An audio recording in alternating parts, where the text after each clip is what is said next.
Hi, everyone. This is the official Succession podcast from HBO and Pineapple Street Studios. I'm Kara Swisher.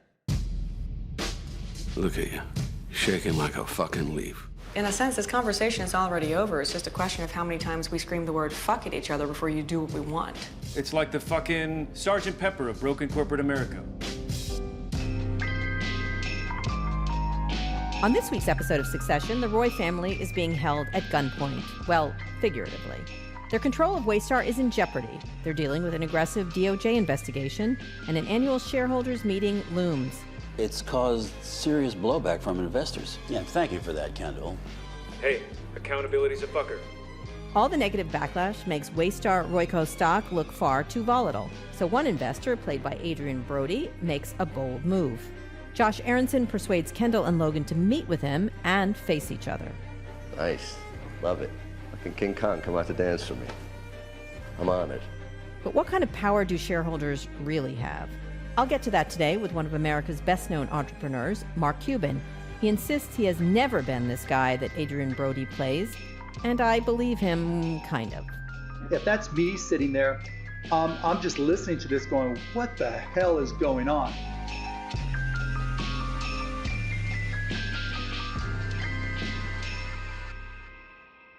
But first, power rankings. Brody's Josh Aronson is in a dominant position, and he has a very nice knit cap. We'll talk about him more later and how he is putting the squeeze on Waystar Royco. But look, I know you're pressed for time. I just wanted to check in. You know, I guess I have concerns. So who's down? Logan, this time literally, like he fell over. Are you okay? Are you having a fucking heart attack here? Fuck off. I know what heart attacks are, and this isn't one. Logan's inability to walk and talk and kind of breathe may cost him his empire. It was not a good look, and Kendall didn't help. In fact, it felt like he was kind of pushing him.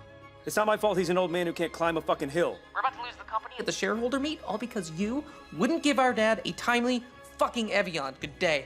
There were lots of other power moves this week, not quite as physical. Greg tried to leverage Logan, but failed. Oh, Greg. Roman dug up some dirt on Kendall, but Jerry talked him out of using it, largely because Roman was deeply involved in the scandal itself. How does this advance my personal position? You need to think about that 24/7. You should get that tattooed on your head. Even Connor, the hapless Connor, tried to press his position.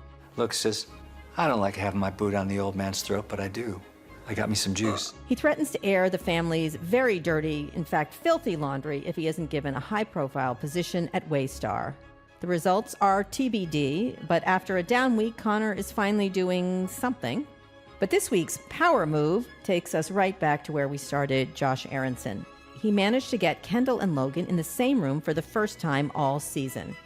They come to his place by the way of two separate helicopters on the pretext that Aronson's daughter isn't feeling well. But when they get there, what a surprise, she's swimming and as happy as a clam. She's feeling better, huh? Yeah. Isn't that amazing? She was in bed an hour ago. And those are the power rankings, at least for now. Please hold while we connect you to your conference. Little Lord Fuckleroy is joining the call. Okay, on with the show. There were so many good scenes on the show this week, and Adrian Brody's character, Josh Aronson, was at the center of a lot of them. And his biggest moment happens at that cliffside picnic table with Logan and Kendall. Aronson owns a minority stake in the company, but it's significant, and he's trying to get a read on whether he should hold on to his shares. If he sells, it could tip the scales against Roy family control. So Logan and Kendall assure him that everything is fine despite their public fighting. But Aronson has some thoughts about that. Let's listen. Here's the disconnect. End of the day, you work for the shareholders, for me. But I think that you think that I'm some dipshit who had a lucky night at the casino, who acts all fancy, and then makes you eat fucking rodents for my pleasure, right? But I have a gun at your head. And I need to know if this is gonna be a functional situation. And I'm sure you're gonna say, yes, it is gonna be a functional situation. But I'm gonna need to hear you say that it's a functional situation.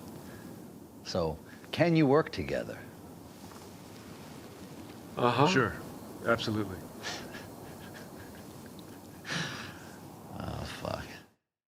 Joining me now is entrepreneur Mark Cuban. And who knows, maybe he has been on both sides of conversations like the one we just heard.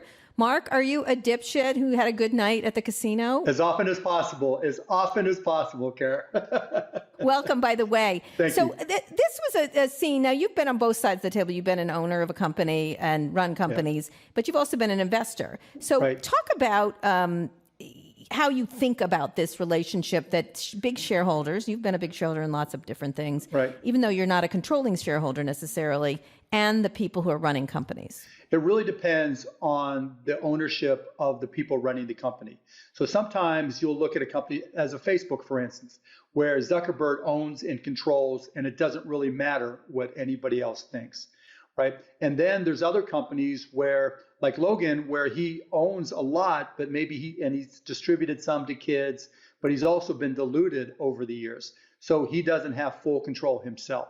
And it doesn't appear that he's taken any steps to have two classes of stock like other people have.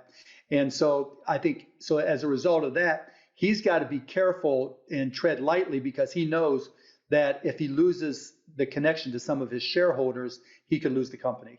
Talk a little about the two classes of stock people don't understand. Give sort of the quick and dirty of what that means. Traditionally, if you start your lemonade stand and you incorporate it and you just retain all the stock yourself, then you own 100% and just this one class of stock.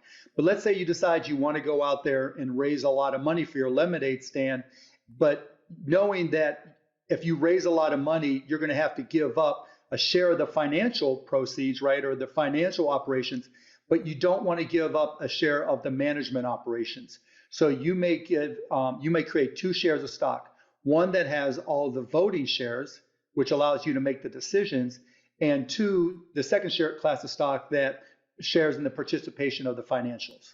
What is the relationship? I want to get into the family company dynamics in a second, but what is the relationship that people have with their big shareholders? I mean, I'm not talking about like 4 or 5% gives you a seat at the table, essentially. Well, not even that much. It really depends on the size of the company. If you're a $1 trillion market cap company and you own 1%, that's a lot. Right. And so you got to respect that no matter what. If you're a $100 million company and you own 1%, that's $1 million in stock. You're not going to get as much leverage, if at all. But you pay attention to your big shareholders for a couple of reasons. One, they may be smart, right? They got to the point of being able to own all those shares for a reason. And so you want smart people giving you smart advice. Two, if you don't have complete control, if you yourself don't have 51% or more, there's always that chance that they can convince the other shareholders to go along with them when there's an important vote. And then third, it's just the PR side of it. When you're a public company, every single thing that's said publicly has the potential to influence your stock, influence your shareholders, and just as importantly, influence your customers. Because as a public company, things that you do are going to be, written about in the media and social media, et cetera. And so each and every one of those elements is an important consideration when you talk to your shareholders. So you want to stay on their good side, right? Visiting them. You spend a lot of time doing that. Yeah, there's no reason not to, right? I mean, there are going to be some activist shareholders who think you're mismanaging, and that's where things start to get contentious. And that's what you saw with Josh and Logan and crew, where, he's basically saying, you've got to be able to tell me you can produce. Otherwise, what do I need you for? What do I need a CEO that's not producing for me or increasing my returns?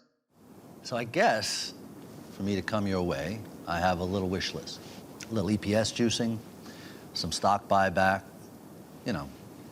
let me in. Sounds good. Yeah. I'd consider that, absolutely. I'd appreciate that. Logan? Waystar Roycar is a family company. Do you like these kind of organizations? Are they harder to do business? Hate them. Right? Because of this. Hate them. Yeah, I'm not going to name the company. I have an investment in a company that I've had for 15 years now. And I did it originally because it was in an industry I was in.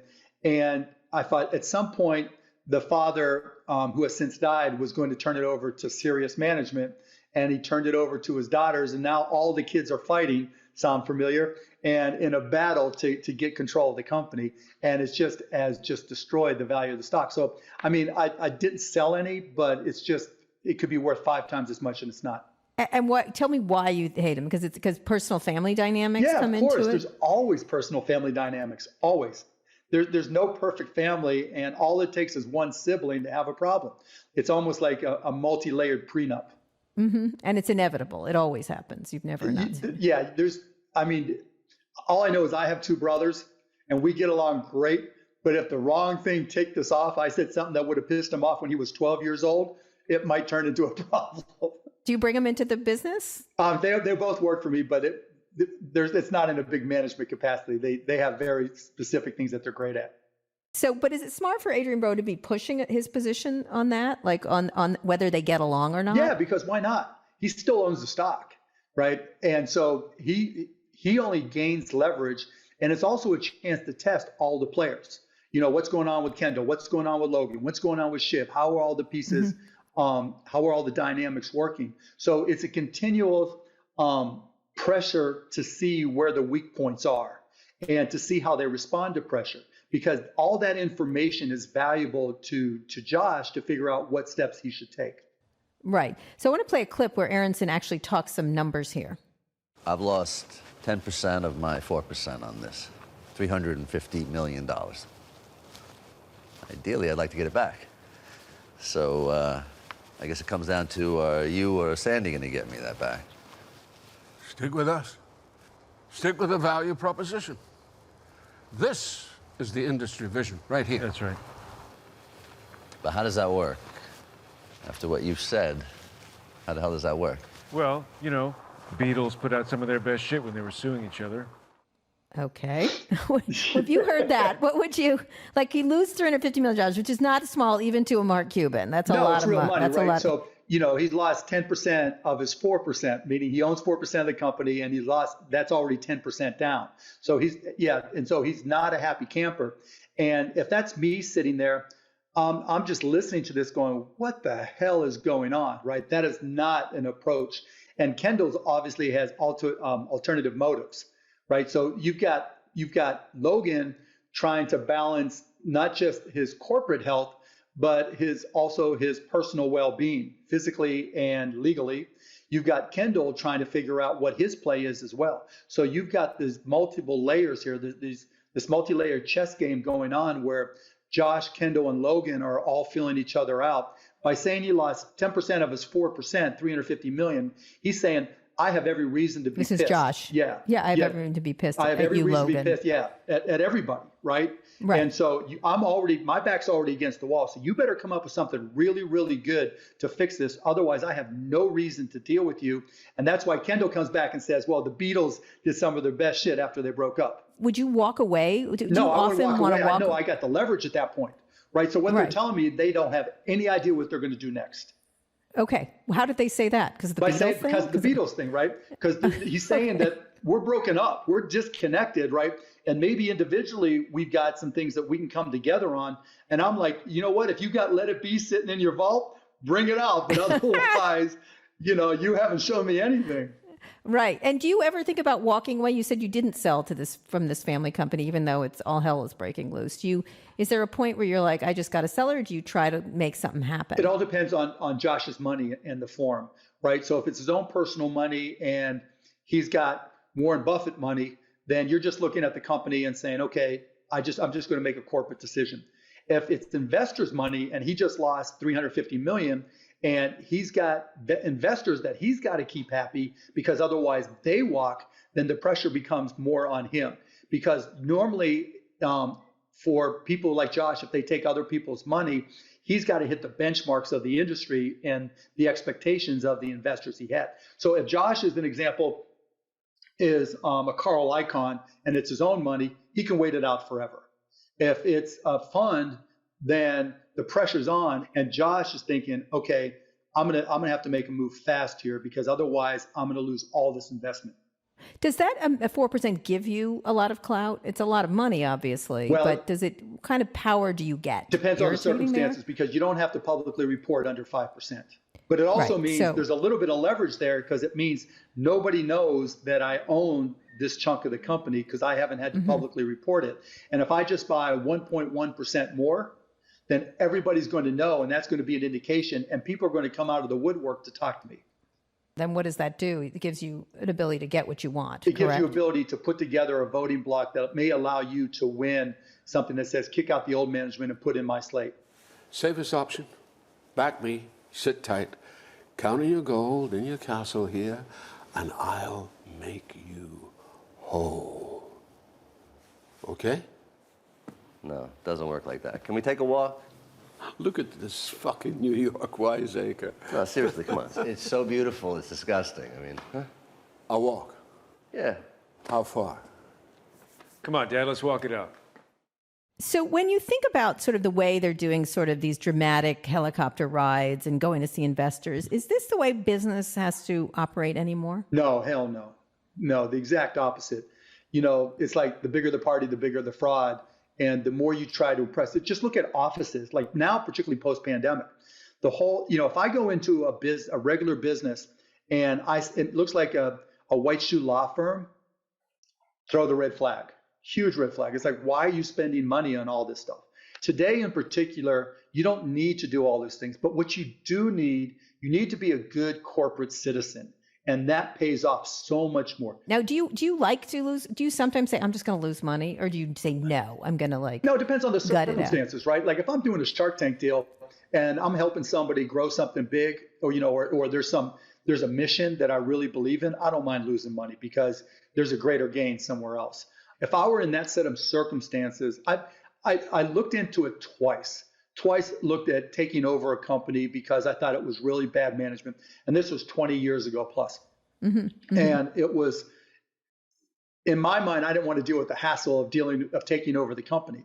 So Josh has to say, okay, if I'm going to take this step, who is actually going to run the company? Because if you're looking at Waystar, you're not seeing some great management. When a company has got great management bench strength, meaning there's a succession order, and it may not make everybody happy, but there's a CFO or COO who can eventually become the CEO, that is going to influence Josh's behavior. Whereas in this particular case, if he decides they all suck and I got to get rid of them and I'm going to go, go to the bank and try to do a takeover, then he also has to know who's going to come in and run the company. And at that point in time, he can go to the competitors and say, why don't you and I come together and you put up some money, the bank will put up some money, and we'll just buy these guys out because right. Our projections say that this company can make 30% more and the stock can go up 10x. Kendall, it probably isn't too late for you to backpedal on all your shit and just, say you were wrong or just fuzzle it up, just back off and cool it down. Nope. That's not possible. I wasn't wrong, and that destroys my reputation. Yeah. You should listen to him, son. In the conversation that they were having, the three of them, would that get them into trouble with the SEC? Did conversations like this actually happen? I think they do. I've heard them. Yeah, but Scott, there was no numbers mentioned. There was no specifics. There was nothing that was material information that was non-public. Maybe I just missed it and just wasn't cognizant, and there's something they said was, but that's the key. If you're saying what everybody already knows, you're just saying it face to face, that's one thing. If you're saying, like if he would have said, look, I can't say this publicly, but our sales are up 18%, so just be patient, that would be a violation. That would be a violation, but you can have these conversations. You can talk about anything, yeah. Right. You just get a particular access that other people don't get, like a regular. But on the flip side, as I found out 15 years ago, if the SEC just wants to come after you anyways, truth be damned, I'll give you the perfect example of the SEC, since I love to pick on the SEC. You do. You and Elon Musk. Yeah. This guy goes to work at the railroad in Illinois. And every day he goes to work, one day all of a sudden he sees all these limos. No big deal, right? All in the parking lot. Then another day, a couple of weeks later, more limos. Then the limos are showing up more frequently. And he buys stock in his own company. He knows nothing else other than the limos are showing up. And he's betting that maybe there's a takeover or investment or something good going on. So he buys a bunch of stock. The SEC sees, okay, this guy all of a sudden buys a bunch of stock, investigates it, realizes that there's nothing else going on, just the limos, still sues the guy and charges him civilly with violating insider trading laws. Now, the SEC lost, but the point is that the SEC can sue you for anything, anytime. And if you have a conversation that is private like that, and people find out, it doesn't really matter what you actually said. So you don't say a lot anymore, or do you? No, not? I would never talk to a public company CEO like that. Yeah, never. So maybe we can talk a bit about the difference between jumping into an existing property, which is what this investor did, versus starting something from the ground up. You prefer one or the other? Yeah, I'd much rather start on my own because I get to control my own destiny as much as possible. I know all the elements involved. I get to hire everybody. If you're going into a circumstance like this with Waystar, particularly as long as they've been in business and run by Logan, there's just all kinds of institutional problems that inevitably dead show bodies. up. Yeah, dead bodies and dead businesses, right?